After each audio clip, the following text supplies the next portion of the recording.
E esse é o único canal no YouTube que tem a Bíblia comentada versículo a versículo. Por isso, salve, salve, gente boa! Seja bem-vindo, seja muito bem-vindo ao nosso canal. Vamos junto nessa jornada, nessa caminhada para aprendermos a palavra do Senhor. E nesse vídeo, querido, o tema é o seguinte: é tempo de escolhermos entre a fé e a razão. Vamos pensar um pouco sobre isso? Não sai daí, fica comigo até o final. Vamos junto?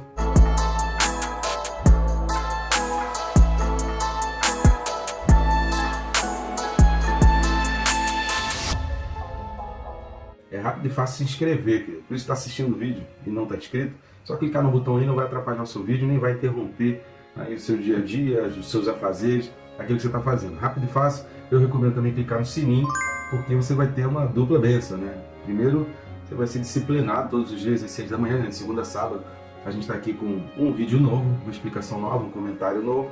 E aí você vai se disciplinando, porque o alerta que você vai receber no seu celular vai te despertar e te lembrar que você precisa estudar a palavra, logo na manhã, nas primeiras horas do dia. E a outra benção, querida, é que você fica por dentro de tudo que a gente está colocando aqui. São muitas novidades, muitos vídeos, tem muita informação interessante, muita coisa boa ainda por vir. A gente está chegando no final do 11º livro completo, versículo a versículo. Isso é um material inédito, querido, e é exclusivo aqui do nosso canal. Você não vai achar em outro lugar. Tem as playlists com cada livro da Bíblia aí, fácil demais. Assim você vai poder aprender a palavra de Deus e nunca mais dizer: puxa, eu não leio a Bíblia porque eu acho muito difícil. Você vai ver como não é tão difícil assim. Também você vai ver como tem muita coisa preciosa. Você tem ouro aí nas suas mãos que você não está valorizando o tanto quanto deveria. Então vamos junto? Vamos lá, o texto desse vídeo, Hebreus capítulo 11, versículo de número 30. Carta aos Hebreus 11, versículo 30 diz assim: pela fé ruíram as muralhas de Jericó, depois de rodeadas por 7 dias.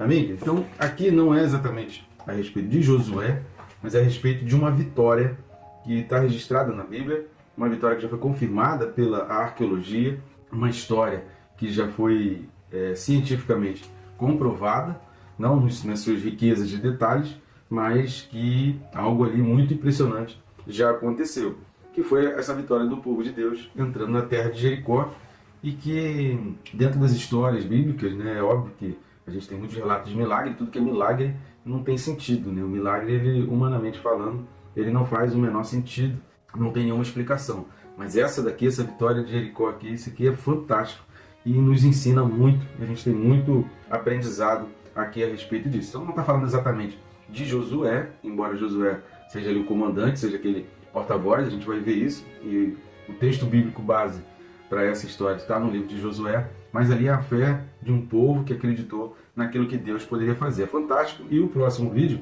que a gente vai falar sobre Raabe, também está fantástico. Aí está muito interessante a gente pensar um pouco sobre Raabe, que também é algo assim tremendo, que deu muito ensinamento. Tenho certeza que vai ser bênção para a tua vida. Antes da gente ir a fundo nesses detalhes do texto, eu peço algumas ajudas suas, peço aí ajuda sua para o nosso canal, para que a gente continue anunciando a palavra de Deus e levando a palavra de Deus a mais pessoas.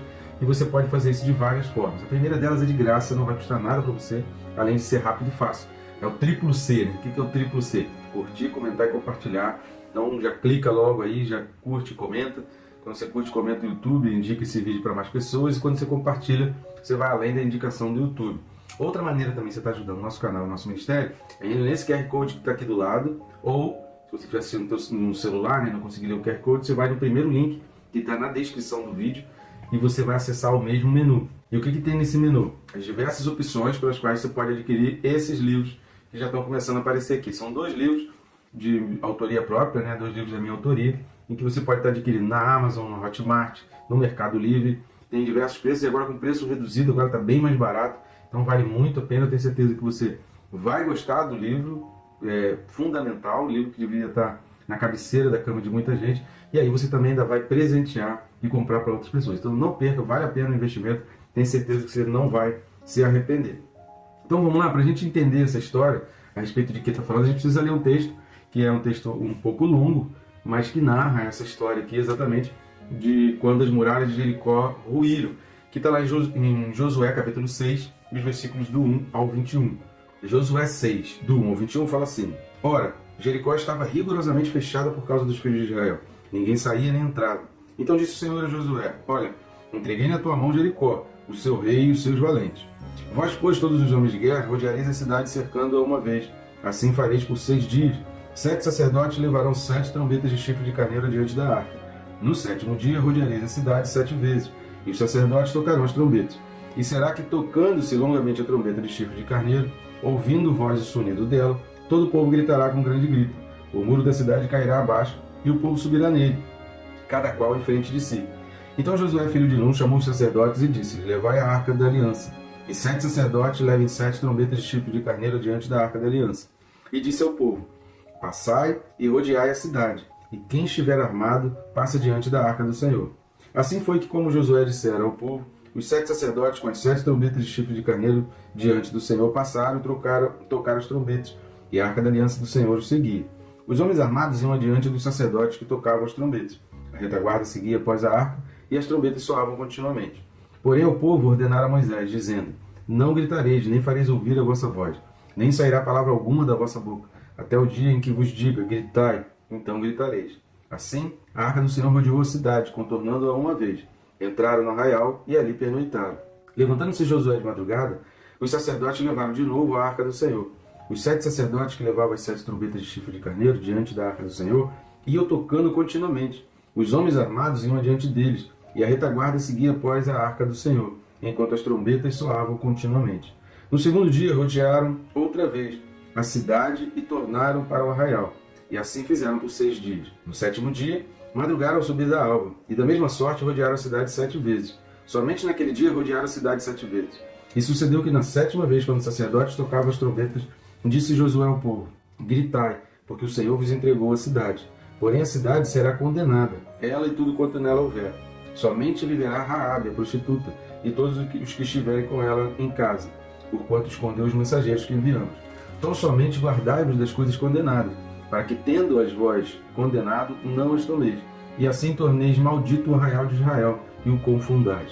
Porém toda prata e ouro, utensílios de bronze e de ferro, são consagrados ao Senhor, e irão para o seu tesouro. Gritou, pois, o povo, e os sacerdotes tocaram as trombetas. Tendo ouvido o povo o sonido da trombeta, e levantado grande grito, ruíram as muralhas, e o povo subiu à cidade, cada qual em frente de si, e a tomaram. Tudo quanto na cidade havia, destruíram totalmente a fio de espada, tanto homens como mulheres, tanto meninos como velhos, também bois, ovelhas e jumentos. A história é um pouco longa, mas é tremenda aqui, né? Então, é relacionado especificamente a esse versículo 20, que o autor dos Hebreus, lá em 11:30, ele vai falar que os muros da cidade ruíram pela fé. Só que para a gente entender o tamanho e a abrangência dessa fé, a gente precisa conhecer a história, para a gente saber como assim os muros ruíram, né? De que forma os muros ruíram. Porque se a gente não conhece a história, parece simplesmente que os muros caíram do nada. E os muros simplesmente desmoronaram. E a cidade perdeu os muros, houve um terremoto. Então como que os muros ruíram? Essa história, então, embora o texto seja longo, é muito importante para a gente pensar em cada detalhe. Porque o autor da carta aos Hebreus, ele está exatamente explicitando isso. Então vamos ver 5 detalhes rápidos aqui a respeito desse texto de Josué. Os versículos de 2 a 4 são a promessa de Deus. É Deus falando: eu vos entreguei, vocês vão fazer assim, assado. Até o versículo 7, né? Deus vai dando os detalhes de marchar, de rodear. Quando você olha lá para o capítulo 2 de Josué, quando os espias entram, a gente vai ver sobre esse capítulo 2 no próximo vídeo, que a gente vai entrar na história de Raabe. A história de Raabe começa no capítulo 2 e vai terminar no capítulo 6 aqui de Josué. Quando você olha para ali, você vê que os espias, que o povo de Israel não tinham muita expectativa. Eles estavam esperando uma batalha, estavam esperando uma grande luta ali. E de repente Deus falar que a muralha ia cair daquele jeito, isso aqui não tem sentido, isso aqui não tem comprovação científica. Eles poderiam dizer assim: tá maluco, a gente vai ficar igual bobo, rodando ali. Como é que a gente vai ficar fazendo isso? Então, a gente é bobo. E como é que a gente vai entrar? E como é que essa vitória vai acontecer? Então, assim, era uma ordem de Deus, racionalmente não fazia o menor sentido. E tudo que eles tinham era essa louca promessa, essa promessa maluca de Deus. E as instruções de Deus, se a gente ficar tentando entender nos olhos racionais, se a gente ficar tentando entender simplesmente pelo nosso raciocínio, a gente vai acabar desobedecendo. E aí, pela fé, isso nunca vai acontecer na nossa vida. A gente nunca vai ter a experiência de poder realizar alguma coisa pela fé. O grande problema da maioria das pessoas é que elas falam assim: poxa, na vida de fulano aconteceu um milagre, na vida de Beltrano aconteceu isso e isso, poxa, fulano enfrentou tantas coisas, a vida dele é uma vida de vitória, na minha vida isso não acontece. Pois é, na hora da ordenança louca de Deus, você age racionalmente e você não age pela fé. Então você nunca vai ter uma experiência de viver algo sobrenatural, algo fantástico, como o povo de Israel aqui, de conquistar Jericó, porque estavam rodando a cidade, e no 7º dia foi o único dia que eles rodearam 7 vezes, ou seja, eles tiveram que correr, eles tiveram que andar mais rápido. Então, se a gente ficar sempre agindo as coisas de maneira racional e querendo fazer tudo só de acordo com a explicação científica, a comprovação científica, tudo sempre da maneira racional, a gente nunca vai viver experiências fantásticas de fé, a gente nunca vai ter experiência para contar. Então, para que a gente tenha experiência, a gente precisa experimentar. A segunda coisa que a gente vai ver, né, a primeira, eles tinham aquela palavra de Deus, uma palavra completamente louca, sem sentido nenhum, e era tudo que eles tinham. E a segunda coisa, o versículo 10 de Josué 6, que vai falar assim, ó, porém ao povo ordenara Josué dizendo, não gritareis, nem fareis ouvir a vossa voz, nem sairá palavra alguma da vossa boca, até o dia em que vos diga, gritai, então gritareis. Então há detalhes que tornam explícitas a nossa obediência. Embora hajam várias conjecturas sobre isso, o fato é que o único sentido é evidenciar a obediência. Por que tem conjectura? Porque tem gente que diz que o fato de eles estarem rodeando ali fez algum barulho, estremeceu a terra, cientificamente aquela roda ali abalou o concreto, abalou as pedras ali, que eles, não tem base, não tem engenharia que comprove isso, né? Se fosse assim, ninguém ia fazer um estacionamento em volta de um prédio de forma circular, né? Porque de tanto carro girar, tantas pessoas girando ao mesmo tempo, o prédio iria ruir, iria abaixo. Então, assim, não faz nenhum sentido, não tem nenhuma lógica nisso. Agora, Deus dá riqueza nos detalhes, para quê? Porque é na riqueza nos detalhes que a gente evidencia a nossa obediência. Então, não adianta a gente dizer que a gente crê, se na hora que a gente vai cumprir os detalhes das ordenanças de Deus, a gente não consegue cumprir. Se no mínimo detalhe, se nas pequenas coisas, a gente não consegue cumprir. Então, às vezes, a gente quer chegar no mesmo lugar que muita gente chegou, muita gente não quer o passo a passo para chegar até lá. A gente não quer realizar os detalhes até lá. Então, a obediência, ela se evidencia no cumprimento de cada detalhe da promessa de Deus até o final. Lembrando sempre que o fio de meada da carta aos Hebreus é sempre isso, a perseverança pela fé até o fim. Não basta perseverar durante um tempo, não basta perseverar em uma determinada ocasião, não basta perseverar num dado momento, não basta perseverar diante de apenas uma situação. Você tem que perseverar, e a perseverança significa a constância, significa ir até o fim. Não é porque num momento, naquela fase da minha vida, eu fui perseverante. Não, você vai evidenciar a tua perseverança se até o fim da tua vida você permanecer naquela mesma fé que você teve naquele momento, naquele outro que vai vir, e no próximo, e no próximo, e no próximo, você se mantiver ainda de fé. Terceira coisa que a gente vai observar, repare Josué 6,15. No 7º dia, madrugaram a subir da alva e da mesma sorte rodearam a cidade 7 vezes. Somente naquele dia rodearam a cidade 7 vezes. Quanto mais próximo o dia da vitória, maior é a prova e maior a disposição requerida. Então, quanto mais perto tiver você de alcançar o propósito, de alcançar a promessa, do milagre que está chegando na tua vida, da tua fé, ter aquela contemplação daquilo que Deus te prometeu, maior é a exigência requerida. Por isso o diabo sabe disso e ele vai atacar para fazer você desistir em todo momento. Consequentemente, maior a evidência da obediência. Então a nossa obediência ela acaba se evidenciando mais ainda quando está chegando ao final, que a exigência é maior, que as atividades são maiores e a gente precisa permanecer perseverando. Versículo 18 de Josué vai falar aquilo que a gente começou a falar lá atrás. Então somente guardai-vos das coisas condenadas, para que, tendo-as vós condenado, não as tomeis. Assim como aconteceu no Éden, lá no Éden Deus criou, Adão e Eva estavam felizes da vida, eles estavam ali curtindo, Deus deu tanta coisa, falou, vocês podem comer de tudo, vocês podem fazer de tudo, dominai, dá ordem para os peixes, dá nome, brinca, planta, colhe, come, caça, faz de tudo aqui. Só não quero que toque ali. Por que Deus faz isso? Quanto maior a bênção, maior a chance de perder o foco. Então Deus sabe, né? Deus criou o ser humano com o propósito de tentar atrair, tentar fazer com que o homem não perdesse o foco.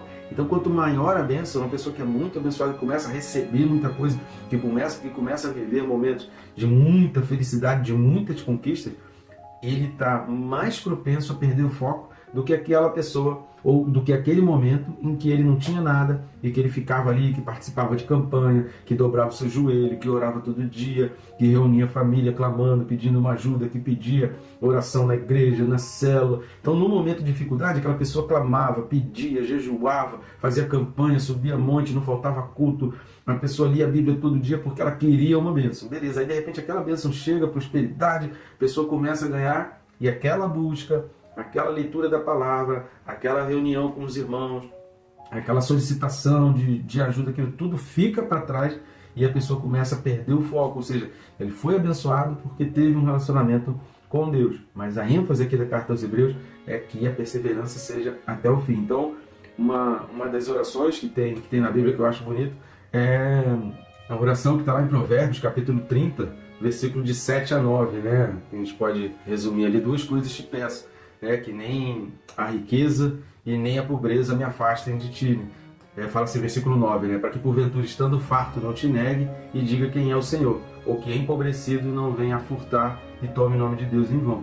Então, que nenhuma coisa nem outra nos afaste de Deus. Essa oração é muito linda e a gente vai ver em várias passagens da Bíblia. A gente viu lá no Éden, que a gente está vendo aqui na conquista de Jericó, que Deus faz isso, Deus dá uma instrução. E o interessante é que Acã, ele vai infringir essa ordem de Deus, e o povo de Israel, depois dessa conquista maravilhosa aqui de Jericó, ele vai perder para uma cidadezinha pequena, para um povozinho pequeno, que é na luta contra Ai, que vai estar logo depois aí, que é o capítulo 7 de Josué, que eu recomendo, exatamente por causa dessa desobediência. Então, que não seja a falta ou a fartura que nos afaste do Senhor, mas que a gente mantenha o foco e persevere da mesma maneira, a mesma busca, a mesma quantidade de oração, a mesma leitura da palavra, a mesma constância na frequência, nas igrejas, nos cultos que a gente tem, seja quando a gente está clamando por um socorro, seja depois que o socorro chegou.